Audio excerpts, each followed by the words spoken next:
Hello and welcome back to Rage Gaming. My name is Hollow and this is Stories 2. It's time to talk a bit about its endgame. Now by now, most of us should have had the time to go through the story and reach that post-story content.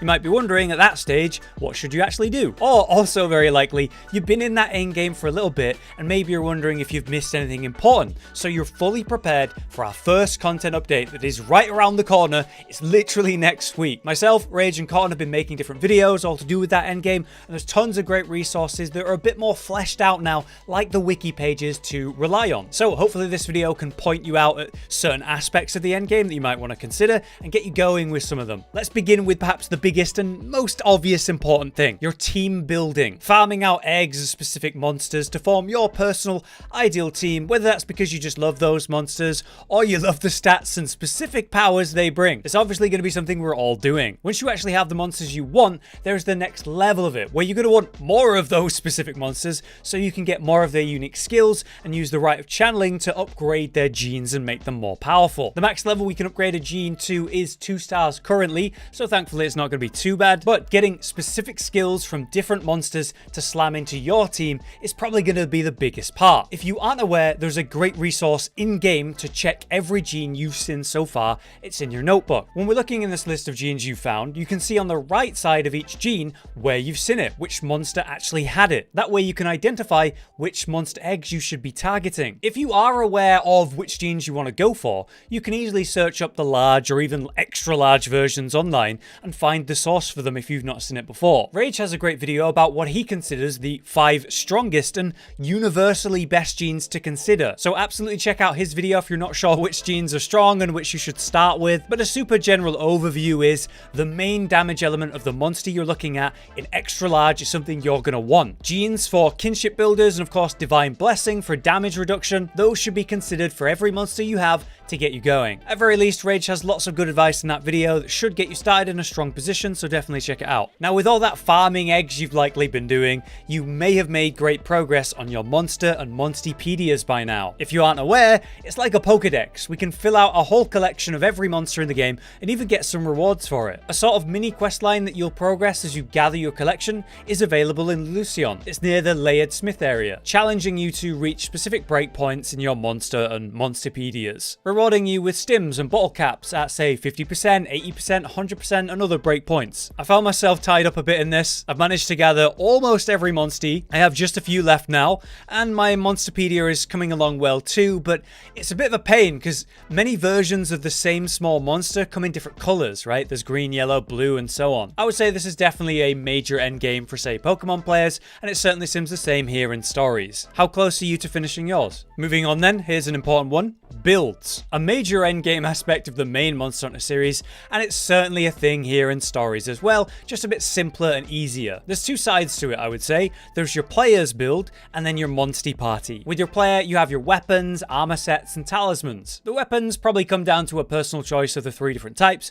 but specifically you'll be picking a monster weapon you've chosen to use. Maybe for its element, but I would say more likely its skills. Take the hunting horn, for example. This hunting horn that I've picked to use is very supportive. It's Velkhana's. With this one, I'm able to cast an AoE evasion for the whole party, which allows me to fully evade all damage for 1 turn. In a serious fight, like a boss fight, that can be party saving. Obviously, different hunting horns have different skills, just like the other weapons. So check what you're running and consider how you want to work it into your playstyle. With armor sets and talismans, these are going to provide your passive effects that you want to synergize with one another ideally. Armor sets are generally easier to get your hands on. After all, you could just look up an armor set and the skills it has, and then just go and craft it once you've farmed those parts. Talismans are the more RNG side of things. You might get one out of a chest during a rare den hunt, or maybe you're rolling the dice on the Mealinx Ink bottle cap trade. Because of that, talismans kind of decide your build more than the armor set. I would suggest you see what talismans you actually have right now, and what skills they provide, and then pick a suitable armor set that synergizes with that. As far as Monsties go though,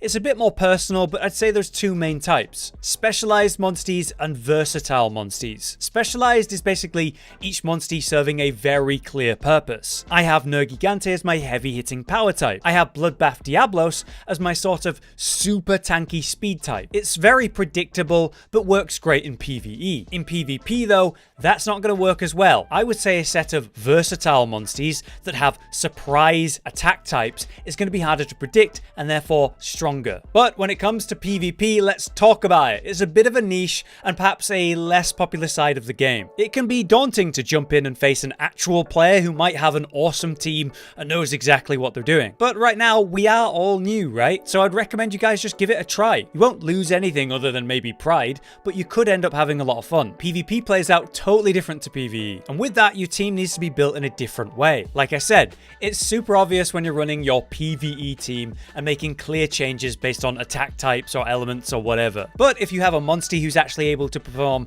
multiple attack types, and more so maybe even powerful AoE one-shots suddenly, well, that's going to be very valuable here. Therefore, your builds, your team, your playstyle, you need to be adaptable and certainly different to your PvE playstyle. So if you've not tried it yet and you've been in the endgame for a bit, maybe this will breathe new life into the game as you start working on your PvP squad. Alright, so let's move on to some more obvious ones I feel, but still important to mention. The Deviant questline, which is rather hidden and kind of poorly showcased in the game, sending you on a fun journey to fight specific Deviant monsters. This is actually really important not only for the experience of fighting them, but it gives you a consistent way to actually go after them, to get their parts to craft your armor and weapons. You could have slept on this questline because maybe you were more focused on getting their eggs like me, but actually going and fighting them directly is well worth the trouble. After all, the MONSTER-PEDIAS requires you to fight the monsters, not just get their eggs. And Cotton has a full guide on how to actually unlock this quest chain and extra information about it, but the general gist is to go speak to the NPC that's outside your home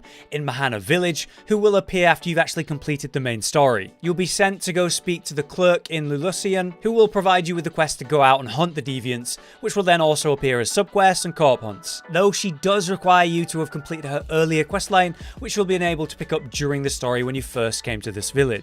Like I said, it's well worth unlocking these, and it will certainly make completing the MONSTER-PEDIAS much easier. On that note, I should also mention the Elder questline, because yeah, just like the Deviant questline, this is going to be your consistent source of Elder Dragon fights. Sure, just like the Deviants, we can go to super rare dens and maybe find them, but if you're looking to consistently fight specific monsters, well, this is the way to do it. You will need to have completed the Deviant questline first to get this one, and I can once again recommend a full guide on this here on the channel, this time made by Rage. Not only is the questline important for obvious reasons, for the direct Elder Dragon hunting, but the rewards for doing this are really good throughout. Lots of stimulants and tons of bottle caps. Also taking place in Lulusian, this lady near the Layered Armor Smith will send you on a little shiny gathering quest. If you go to the ruins of Jalma Highlands and pick up all the shinies around the ruins, you'll be able to go talk to Lilia, who will send you on a hunt for Kirin, our first Elder Dragon of this questline. Like I said, this is a bit hidden and convoluted. Definitely check out Rage's full guide if you want to unlock this yourself, but once you've got it started, things are a lot more straightforward. This is arguably the best way to farm specific Elder Dragons though, and get your hands on their equipment, so it's well worth the time. Let's now move on to what I would say is the most obvious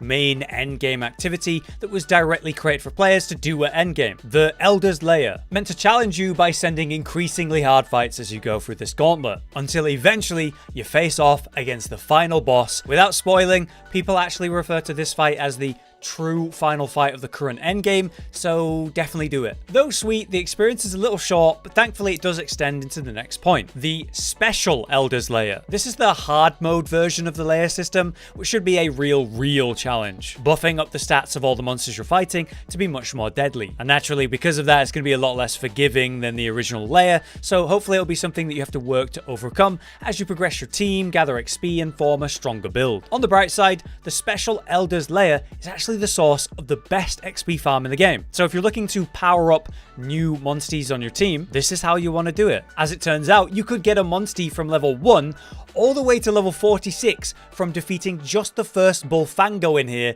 That's pretty incredible. We do have a full XP guide though and different methods you might want to consider thanks to Cotton, so another video to check out if you want to on the channel. Moving on then, here's what I've been spending most of my time doing, the super rare expeditions in co-op hunts. These are the special hunts that you can embark upon with say a friend or even solo in exchange for a super rare ticket. You can get these by trading 100 bottle caps at the Mealinks Inc. trader, and I feel like maybe players could be unsure about this if they're a solo player, since it says in the description it's a co-op hunt. It's completely fine to do solo. You are provided an NPC companion that'll help you take on the fights. Some of them are better than others, so you do want to be careful when you're doing this. But in any case, don't be sleeping on these guys, they're very important. Maybe you're looking to get the egg of a specific monster, like an Elder Dragon or a late game Deviant. This is the place to do that. Remember though, certain monster eggs will only be available in specific regions, so if you're unsure, look up which one to do. By the way, if you are actually looking to get awesome element genes, the recently added Palamutes have the super rare Palamute dens to do now. The Palamutes are okay as Monsties,